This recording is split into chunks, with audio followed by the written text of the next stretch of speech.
we're on this, I think, actually multi-generational tipping point. I think that people tend to think about the energy transition as being about this next phase of kind of energy technologies, but fundamentally, I think we're talking about a rewiring of the economy around a new set of technologies and the services they provide and the way that they operate, which we probably haven't seen since the internal combustion engine, where we, restructured entire societies around the change in mobility that technology created.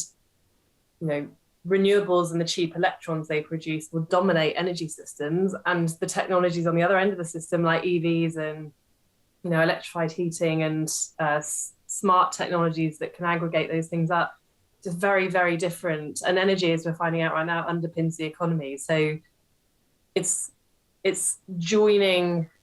You'll get to be kind of one of the new industrialists. This is like being, the Victorians that pioneered the age of steam. That's Come the kind be of Brunel for electrons. Yeah, it's that. Yeah. Like, there's going to be someone we're working alongside who's that person. That's this generation of energy engineers and specialists and policymakers. That is the game. It's that big. I genuinely believe that.